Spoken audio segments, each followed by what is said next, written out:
ایک ایک پتیلی سے ڈھکن اتار کر انہوں نے کھانے کو دیکھا تو مطمئن ہو گئیں۔ بلا شبہ حاجرہ بہت اچھا کھانا بناتی تھی اور آج تو واقعی میں ہی لگ رہا تھا کہ اس نے محنت کی ہے۔ نفیسہ بیگم نے ایک نظر حاجرہ کے وجود پر ڈالی۔ وہ پسینے میں شرابور ہو چکی تھی اور دوپٹے سے اپنا پسینہ صاف کر رہی تھی۔ اس عام سے حلیے میں بھی وہ اس قدر حسین لگ رہی تھی کہ حاجرہ بیگم کو تھوڑی سی پریشانی ہو گئی۔ سنو حاجرہ، ایسا کرنا تم مہمانوں کے سامنے مت آنا، نفیسہ بیگم نے کہا تو حاجرہ سوچ میں پڑ گئی۔ وہ سمجھنے لگی کہ اس کا حلیہ نوکرانیوں جیسا ہے، اس لیے شاید تائی جان اسے مہمانوں کے سامنے آنے سے منع کر رہی ہیں۔ تائی جان، اگر آپ کو میرے حلیے سے مسئلہ ہے تو میں نہا کر فریش ہو جاتی ہوں، آخر مہمانوں کو کھانا بھی تو میں نے ہی سرو کرنا ہے، سمیرہ تو نہیں آئے گی نا کھانا اٹھانے کے لیے؟ حاجرہ نے آرام سے کہا تو کہ نفیسہ بیگم تھوڑی دیر خاموش رہیں، پھر کہنے لگیں کہ نہیں، ایسی بات نہیں ہے، اصل میں تم بہت پیاری ہو، مجھے یہ ڈر ہے کہ لڑکے والے سمیرہ کی جگہ کہیں تمہیں ہی پسند کر کے نہ چلے جائیں۔ ایسا اکثر ہو جاتا ہے کہ لڑکے والے آتے ہیں اور کسی اور لڑکی کو گھر میں پسند کر کے چلے جاتے ہیں، اگر ایسا ہو گیا تو سمیرہ کا کتنا دل ٹوٹ جائے گا۔ نفیسہ بیگم نے صاف گوئی سے کہا تو حاجرہ کے چہرے پر مسکراہٹ آ گئی۔ ارے تائی جان، آپ فکر کیوں کرتی ہیں؟ سمیرہ تو خود بہت پیاری ہے، ایسا تو ہو ہی نہیں سکتا کہ اس کو چھوڑ کر کوئی مجھے پسند کر جائے۔ آپ بلا وجہ پریشان ہو رہی ہیں، ہر کوئی اپنے نصیب کا جیتا ہے۔ حاجرہ نے نفیسہ بیگم کو قائل کرنے کی کوشش کی تو وہ قائل ہو گئیں۔ کہہ تو تم ٹھیک رہی ہو، چلو آ جانا مہمانوں کے سامنے، لیکن فریش ہو کر مت آنا، اسی حلیے میں آنا تاکہ تھوڑی کم پیاری لگو۔ حاجرہ کو نفیسہ بیگم کی بات سمجھ میں آ گئی تھی۔ وہ چاہتی تھی کہ مہمان حاجرہ کو نوکرانی سمجھیں، اسی لیے وہ اسے اسی حلیے میں آنے کا بول رہی تھیں۔ خیر جو بھی تھا، اسے نفیسہ کی بات ماننی تھی۔ حاجرہ جب کمرے میں آئی تو اسے بہت گرمی لگ رہی تھی، وہ پسینے سے شرابور ہو چکی تھی۔ اس نے سوچا کہ نہا لیا جائے، کیا فرق پڑتا ہے۔ اس نے پرانا سوٹ نکالا اور نہانے چلی گئی۔ کچھ دیر بعد وہ فریش ہو کر باہر نکلی تو اسے اچھا محسوس ہو رہا تھا۔ اس نے سوچا کہ چلو میں نے نہا تو لیا ہے لیکن سوٹ تو پرانا ہے نا، ایسا کہہ کر اس نے اپنے آپ کو تسلی دی۔ سوچا کہ نفیسہ بیگم ناراض نہیں ہوں گی۔ تھوڑی دیر بعد وہ ڈرائنگ روم میں آئی اور کھانا لگانے لگی۔ مہمانوں نے اس کی طرف دیکھ کر نفیسہ سے پوچھا کہ یہ کون ہے، تو نفیسہ نے ایک نظر حاجرہ کے وجود پر ڈالی جو کہ پرانے سوٹ میں بھی پیاری لگ رہی تھی۔ یہ میرے دیور کی بیٹی ہے، یتیم ہے، بچپن سے لے کر میرے گھر میں ہی رہ رہی ہے، نفیسہ نے صاف گوئی کا مظاہرہ کرتے ہوئے کہا۔ اسے حاجرہ کی بات یاد آئی کہ ہر کوئی اپنے نصیب کا جیتا ہے۔ ماشاءاللہ بہت پیاری بچی ہے، لڑکے کی ماں نے مسکراتے ہوئے کہا۔ لڑکا بھی حاجرہ کی طرف دیکھنے لگا۔ تھوڑی دیر بعد سب نے کھانا شروع کر دیا۔ کھانا ختم کرتے ہوئے جب حاجرہ برتن اٹھانے کے لیے آئی تو لڑکے کی ماں نے کہا کہ بیٹا یہ سارا کھانا تم نے بنایا ہے؟ تو حاجرہ کے منہ سے ایک دم نکل گیا کہ جی یہ کھانا میں نے بنایا ہے۔ یہ بات سن کر تو سمیرہ کو بہت غصہ آ گیا، لیکن مہمانوں کے سامنے وہ ضبط کر گئی۔ نفیسہ بیگم کو بھی حاجرہ کی یہ بات اچھی نہیں لگی تھی، لیکن وہ بھی مہمانوں کے سامنے خاموش ہو گئیں۔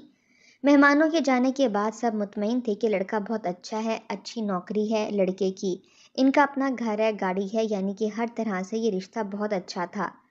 سمیرہ تو جیسے ہواؤں میں تھی کہ اسے اتنا اچھا رشتہ مل گیا ہے۔ نفیسہ بیگم اور ان کے شوہر زبیر احمد بھی بہت خوش تھے۔ اگلے روز لڑکے کی ماں کا فون آیا تو زبیر احمد نے اٹھایا۔ سب انتظار کر رہے تھے کہ لڑکے کی ماں کا کیا جواب ہے۔ فون رکھنے کے بعد زبیر احمد کافی دیر تک خاموش رہے تو نفیسہ بیگم نے پوچھا کہ آخر کیا بات ہے، آپ خاموش کیوں ہیں؟ لڑکے کی ماں نے کیا جواب دیا؟ یہاں سے تو بہت خوش ہو کر مطمئن ہو کر گئے تھے وہ لوگ۔ نفیسہ بیگم کو تھوڑی سی پریشانی ہوئی، اتنے میں حاجرہ شام کی چائے لے کر آ گئی اور ٹیبل پر رکھنے لگی۔ سمیرہ بھی وہیں پر موجود تھی، لیکن زبیر احمد کی خاموشی سب کو کھٹک رہی تھی۔ لڑکے کی ماں کا فون تھا کہ انہیں سمیرہ کی جگہ حاجرہ پسند آ گئی ہے۔ لڑکے کی ماں کو حاجرہ کا بنایا ہوا کھانا اور اس کا سگڑ پن پسند آیا ہے، اور لڑکے کو حاجرہ کی خوبصورتی پسند آ گئی ہے، اور وہ سمیرہ کی بجائے حاجرہ کا ہاتھ مانگ رہے ہیں۔ زبیر احمد نے اپنی خاموشی کو توڑتے ہوئے کہا تو وہاں سب کو تو جیسے سانپ سونگھ گیا۔ زبیر احمد یہ خبر سناتے ہوئے گھر سے باہر نکل گئے۔ بس امی، کہا تھا نا میں نے، یہ چڑیل میری خوشیوں کو کھا جائے گی۔ اتنا اچھا رشتہ تھا، اس کو کیا ضرورت تھی منہ دھو کر ان کے سامنے آنے کی اور اپنا سگڑاپا دکھانے کی؟ اور جب انہوں نے پوچھا کہ کھانا تم نے بنایا ہے تو منہ پھاڑ کر اس نے کہہ دیا کہ ہاں میں نے بنایا ہے۔ کیا ضرورت تھی اسے یہ سب بتانے کی؟ اس نے یہ ساری چال چلی ہے کیونکہ لڑکا اچھا تھا، اس لیے اس نے چالاکی سے کام لیا تاکہ لڑکے اور اس کی ماں کو امپریس کر سکے۔